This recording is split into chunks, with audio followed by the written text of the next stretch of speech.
I have done 3 videos, 2 shorts on this show with the expectation that it would be something special, that it would be something good. And episode 3 just came out. And all I have to say for it was, holy shit! What? Let's go! Oh my gosh, they actually did like a pretty decent job with the animation. And I'm sorry I scared you there, but I have to say it. The mine and the fight with the monster, and even though it was 3D, you could tell the monster was 3D. I think the compositing of it within the scene made it actually look very stylistic, and I did not mind it. So let's get into this episode 3 review, because I thought that the animation was going to be stagnant. I thought the animation was going to be subpar. And in some areas, it is. It is subpar. It is not great. But what I will say is where it needs to shine, which is the action sequences, when it comes to creating this world to make you feel more immersed within this dark place like Night Raven Academy or Night Raven College. You do get that, and I see it more and more as I keep watching. Episode 2 had it, episode 3 had it, and let's get into some specifics going forward. But let me first just say, well done for the animation team behind Twisted Wonderland. It seems like they understand the assignment where, you know, they may not have the best budget or the best animation in terms of their studio, but you're not getting Records of Ragnarok levels of animation. You're not getting PowerPoint slides for animation. And like lots of people like to compare really bad examples, like, for example, recently, the One Punch Man Season 3, which I haven't seen yet, but from the Garo sliding down the hill clip I have seen, not looking great. It's given me Blue Lock Season 2, right? So that was my worry for Twisted Wonderland. Were we going to get the slideshow? Yeah, you get dash lines here and there. But for the most part, I actually really appreciate that, you know, they actually do add a little bit of complexity, some movement beyond just the static dialogue scenes. And I think it is due in part to them recognizing, hey, we might not have the best team here. Let us focus our resources where it really matters. So that's why I'm super excited, because I was wrong about the animation. It actually is shaping up to being something a little bit more enjoyable than what I first was entering the show in episode 1. So let's get into some specifics, starting with sort of the mine. So I love the reference to the 7 dwarves. I love how they talk about these magic stones and how they have to go into the mine to find them because they are a power source. So it's adding a little bit of world building. We talked about this last episode discussion. So all of this stuff, great. Amazing. Then what we do is we go into this mine and we meet our first monster. Now, that was a question I had was, okay, what are the things that are going to go on within this world, right? This twisted universe in a sense. And one part I completely forgot about was enemies. Like, yeah, you have to deal with maybe rivals or like other like students or other groups. Like, we're focusing definitely on the Queen of Hearts faction, but definitely we're going to explore some other houses later. But a good question is like, well, what's the common enemy? What's the magic system look like? And I'm glad that this episode's definitely leading us more into the world by introducing some of these, like the existence of the monster, which I've already explained before. It was 3D. You could tell it was 3D, but the way they shaded it, the way that they composited the 3D monster into this world, I thought was actually very stylistic and actually worked for the most part. So, and I like the lines. Like, I'm looking at the thumbnail right now because I just worked on it, but the lines to show like almost like pencil marks, like that to me is like a nod to 2D animation, which is what the original Snow White was based off of, right? this is sort of, I think, an homage to sort of that time, especially when they also bringing references in, or direct references, I should say, by showing clips of like the old animated villains in their original art style. So I like the design of the monster. I like how it's like almost like a sketchbook, something you'd see like of like concept art early on when they were like planning out like, hey, we're gonna draw this character, whether it was like Snow White or the Prince or Maleficent. And you know how in sketchbooks you'll always leave the lines, it's kind of rough before you clean it up by erasing, you know, adding color, shaders, and all of that. That's what I see here with the monster design. So many people may gloss over it, but I will give them flowers for it. I think that is great. All that is amazing. Now, the monster design too, amazing, because it's sort of like I was curious about the rating of this show, because anime is contrary to popular belief. And when I say popular belief, I mean mainstream belief. Animation is for kids. Anyone who respects animation, anyone who loves anime knows it's a medium, not a genre. And we've had some pretty dark shows when it comes to anime, like Berserk, for example. Even Demon Slayer at times gets very dark. So I was curious on what the rating and sort of the violence would be within this show. I didn't look up the rating, but I think it was TV 14. It may be something different, maybe because of the language. But so far, just showing the monster design, and of course, it had like this glass. I think it looked like a potion bottle, you know, like a flask for a head. And then the way they defeat the monster is by destroying the flask. It breaks into pieces. I think that's a very clever way if they're trying to aim towards like a younger audience who may be interested in anime like this. This is like something I noticed too, especially for the monster design. And it'll be curious to see how far they go within this world, right? Especially because it's based off the game. So are they going to have some more graphic monster designs in the future, more graphic scenes? That has yet to be seen. This is just my observation right now. What else? Grimm. Oh my gosh. So Grimm, his character arc, I did mention about Grimm and how he has this journey he wants to enroll, but he can't because he never got that carriage. And it was this really touching moment between Yukin and Grimm, and Yukin almost saw him as like his past teammate of the Kendo Club, right? And so he's like telling Grimm, like, look, head up, yeah, keep trying hard. I'm glad we almost got like a full circle resolution to that little story bit where, I mean, yes, you see Grimm in the opening. You know Grimm's probably going to be a central character within this story, right? But just at the end, when they go and, of course, retrieve the Magic Stone and give it to the headmaster having this idea of like, hey, you don't have magic. Grimm has magic. Grimm is a little bit chaotic.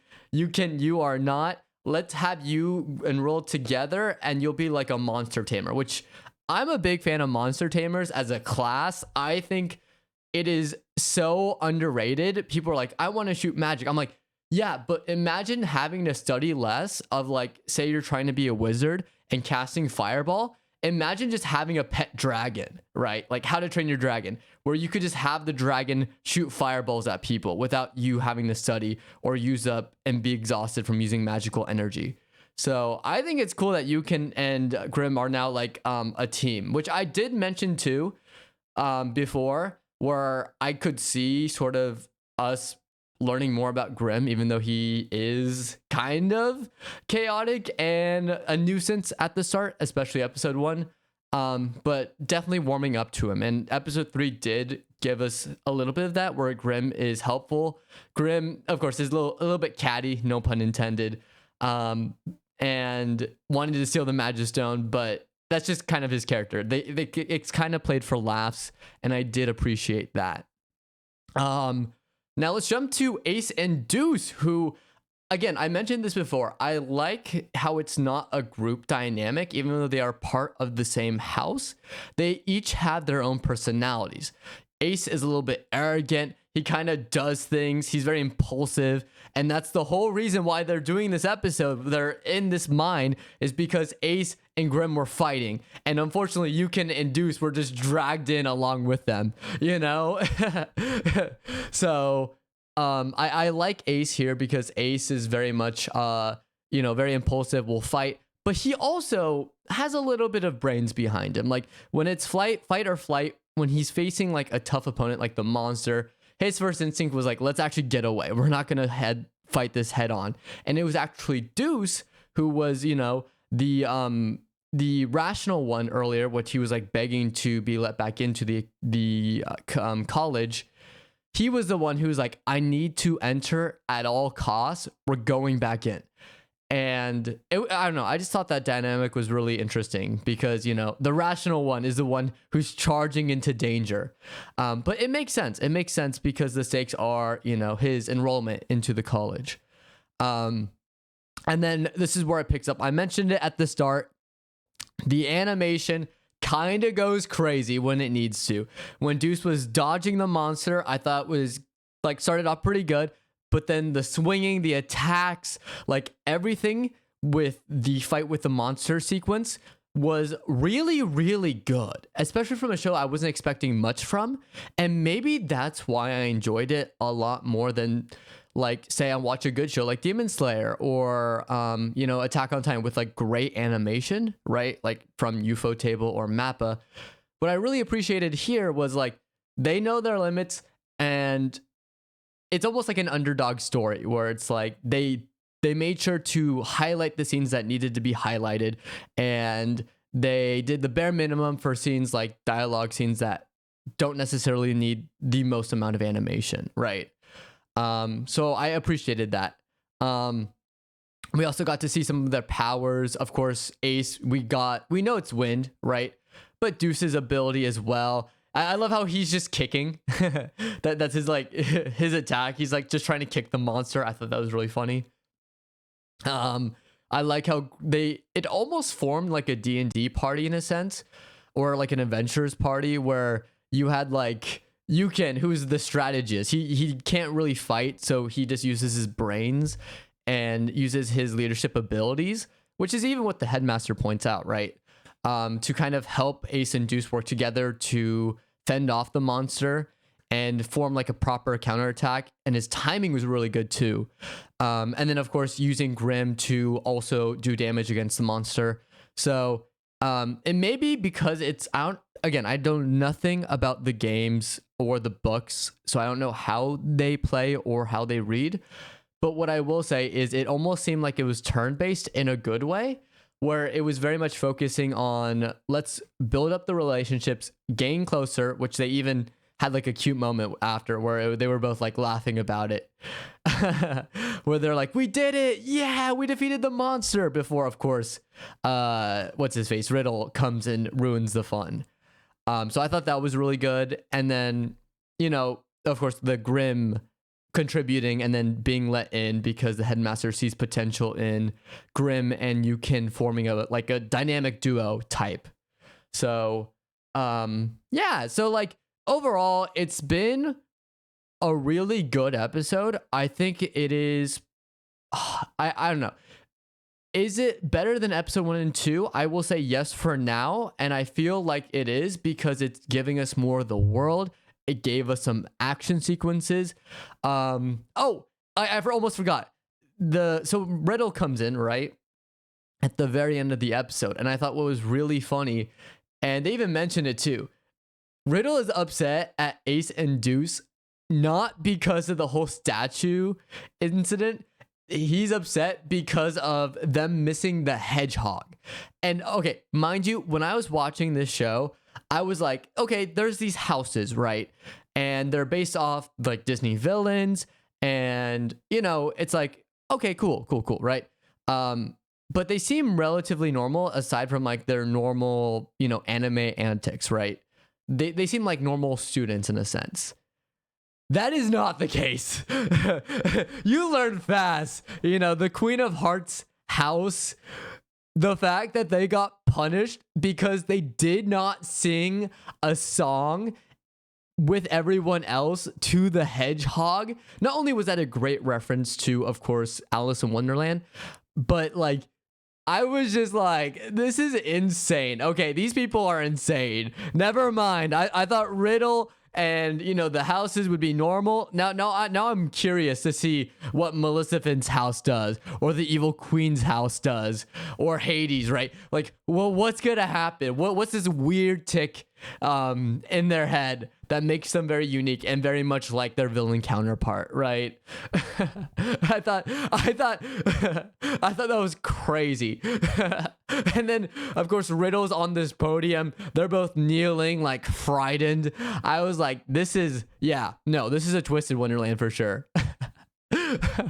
I don't know. I thought that was great. There's just a couple other things too to note.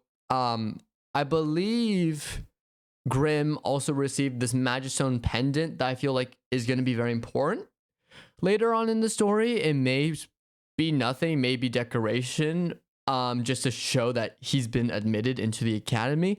But I feel like there's going to be some like MacGuffin behind it, like some ability that like, oh, Grimm is able to grow even stronger and unleash like this special power because of the little Magistone he was given. Because he even comments that like the Magistones, if he consumes it, it will help him grow stronger.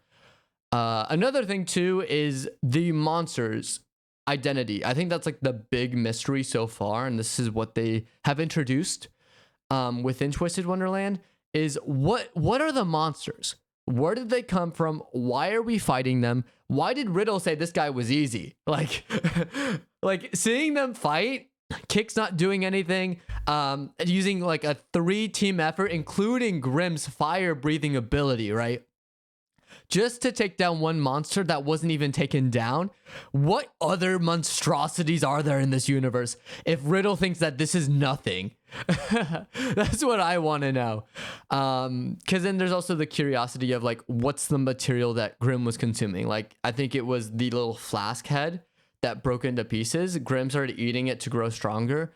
What is that exactly? These are just questions I have in my head, just based on observation. And I know they're probably going to delve into it later on. But it's just something worth noting. Yeah, definitely do see this first season. Someone said season 2 and 3 got confirmed, but correct me if I'm wrong. I don't think so from what I've seen. But again, I haven't looked too much into this show because I want to avoid spoilers. But what I will say is this season especially is very much focusing on the Queen of Hearts faction for sure, right? And I know they have a specific name for it, the house, but I just can't remember it at the top of my head because I'm already trying to remember all these names. But yeah, it's just something. This is definitely going to be a season centered around that and those characters, especially with the introduction of, you know, Ace and Deuce. Now you got Riddle, you know, kind of being crazy here and kind of hating Yukin, right? Calling him an outsider, which you already know they're going to get along. They're going to have their friendship grow after a certain episode. That's definitely coming up, I'm predicting. It's probably going to be in the later half of the season, but I can see it happening. Oh, and the last thing. So Yukin doesn't have any powers whatsoever, right? But what the headmaster did was, of course, give him Grimm. We mentioned this, but he also, and I kind of freaked out there as, you know, I'm a fan of Disney, but seeing the camera and it had like the Mickey Mouse, it was like a hidden Mickey where it's like a circle in the middle and then the 2 circles, which makes the Mickey ears. Seeing him given this camera, I was like, okay, Disney has some like really cool like tech now, like this magic camera. And apparently he referenced like, hey, you can use it to trap souls or something related to ghosts. So we're gonna see how Yukin uses this for future fights, or when he has to navigate between the different houses, or overcome any challenges, whether it comes to courses or say monsters like what we saw earlier.